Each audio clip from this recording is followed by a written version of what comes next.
Դոնալդ Թրամփը հիասթափված է։ Ռուս-ուկրաինական հակամարտությունը կարգավորելը պարզվում է ավելի բարդ, քան ինքն ակնկալում էր։ Դեռ նախընտրական արշավի շրջանակում նա բազմիցս վստահություն է հայտնել, որ 24 ժամում կդադարեցնի պատերազմը։ CNN-ի հաշվարկով Թրամփը նման խոստում է տվել 53 անգամ։ Եթե դառնամ նախագահ, շատ հեշտ կդադարեցնեմ պատերազմը։ 100%-ով համոզված եմ, որ կհաջողեմ։ Ես լավ եմ ճանաչում նախագահներ Զելենսկուն եւ Պուտինին։ Այս պատերազմը Բայդենի վարչակազմի անգործունակության հետևանքն է։ Թրամփի երթմնակալությունից ամիսներ անց 24 ժամը վերածվեց 100 օրվա։ Խոսքը ամիսների, այլ ոչ տարիների մասին է։ Ուզում եմ հավատալ, որ կարող ենք կարճաժամկետ հեռանկարում ինչ-որ բանի հասնել։ Ինչ նկատի ունեմ ասելով կարճաժամկետ հեռանկար։ Լավ կլինի 100 օրից հասկանանք հրադադարի, թե երկարատև խաղաղության փուլում ենք։ Քելոգի հայտարարությունից անցել է ավելի քան 120 օր։ Չնայած Թուրքիայում վերսկսված ռուս-ուկրաինական ուղիղ բանակցություններին, կողմերը դեռ հեռու են խաղաղությունից։ Կիևի եւ Մոսկվայի պատվիրակությունների հանդիպումների արդյունքում հաջողվել է առաջընթաց գրանցել թերևս միայն գերիների եւ զոհված զինծառայողների մարմինների փոխանակման հարցում։ Թրամփը երբեմն հակված է չափազանցված հայտարարությունների։ Ոչ ոք լրջորեն չէր մտածում, որ նրան կհաջողվի մեկ օրում դադարեցնել պատերազմը։ Թրամփը կարծում եմ վստահ էր գործարքներ կնքելու իր ունակության վրա, հաշվի առնելով արդյունավետ փորձը բիզնես ոլորտում։ Նա նաև հույսը դնում էր այն փաստի վրա, որ 2022 թվականից ի վեր Բայդենը կամ եվրոպացի որևէ խոշոր առաջնորդ Մոսկվայի եւ Կիևի միջև դիվանագիտական լուրջ գործընթաց սկսելու նախաձեռնությամբ հանդես չէր եկել։ 2025 թվականի մարտին Դոնալդ Թրամփը խոստովանեց.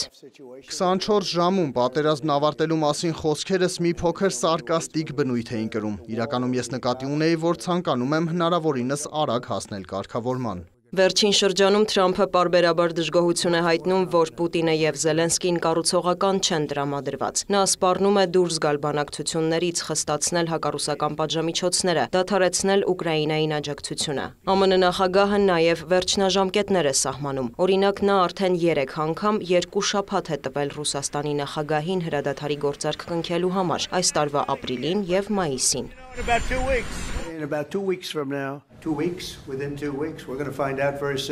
Հունիսի 5-ին Գերմանիայի կանցլեր Ֆրիդրիխ Մերցի հետ հանդիպմանը Թրամփը եւս մեկ անգամ նախազգուշացրել է, եթե պատերազմը ձգձգվի, Կիևի եւ Մոսկվայի նկատմամբ խիստ քայլեր կձեռնարկի, թե երբ կրկին չի հստակեցրել։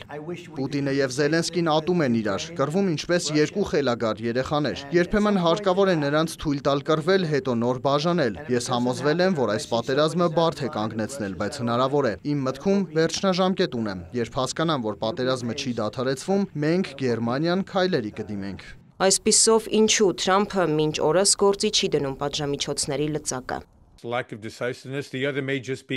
Դա կարելի է դիտարկել որպես վճռականության պակաս, նաև հնարավոր է նախագահ Թրամփը փորձում է հարմարվել, որ Պուտինը չի վստահում Միացյալ Նահանգներին եւ ՆԱՏՕ-ին։ Նա հրադադար չի ցանկանում, քանի որ համարում է, թե Ուկրաինան կվերազինվի։ Կարծում եմ Պուտինին մտահոգում է եւ այն, որ Թրամփին հաջորդող նախագահը կարող է վերադառնալ Բայդենի ռազմավարությանը։ Կարծում եմ Ռուսաստանի դեմ էական պատժամիջոցներ Վաշինգտոնը էլ չի կիրառի։ Նա ավելի հեռուն է նայում, փորձում է բարելավել Ռուսաստան-ԱՄՆ հարաբերությունները։ Ինչ վերաբերում է կոնգրեսական Լինսի Գրեհամի առաջարկած պատժամիջոցների փաթեթին, որի համաձայն Վաշինգտոնը պետք է 500%-ի մաքսատուրք սահմանի ռուսական նավթ, գազ կամ ուրան գնող երկրների վրա, Ջոն Սիտիլիդիսը նշում է, ոչ ոք չի հավատում, որ Թրամփը կաջակցի այդ նախաձեռնությանը։ Նաև փորձագետի կարծիքով այդ լծակը էականորեն չի ազդի Վլադիմիր Պուտինի վրա։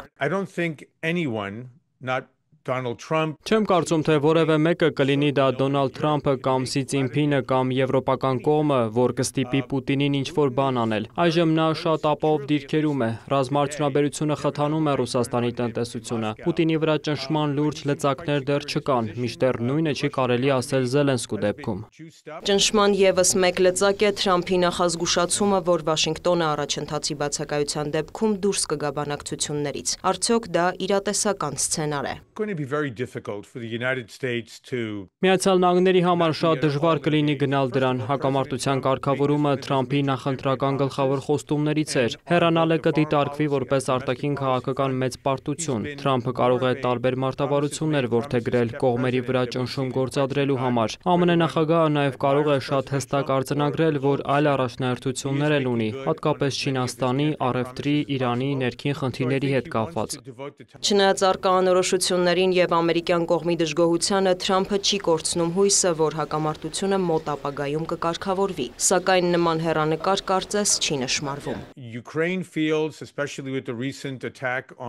Ռուսական ռազմաօդային բազաների եւ երկաթուղային համակարգի վերջին թիրախավորման ֆոնին Ուկրաինան շատ ոգևորված է։ Նաեւ հաշվի առնելով Կրեմլի անիրատեսական պահանջները, կարծում եմ Զելենսկին շահագրգռված չէ նստելու բանակցությունների սեղանի շուրջ։ Պուտինն էլ չնայած լուրջ կորուստներին համարում է, որ ռազմական առավելություն ունի Ուկրաինային թուլացնելու համար, նա չի կարող զիջել դիրքերը, այդ թվում ռուս հասարակության աչքերում։ Ջոն Սիտիլիդիսը եզրափակում է, Դոնալդ Թրամփը դեռ հստակ պատկերացում չունի, ինչպես վերջ դնել Ուկրաինայում պատերազմին։ Վաշինգտոնը հանդես է եկել որոշ առաջարկներով, սակայն դրանք մինչ այժմ չեն փոխել ոչ Պուտինի, ոչ Զելենսկու դիրքորոշումը։ Դիանա Գասպարյան, լուրեր։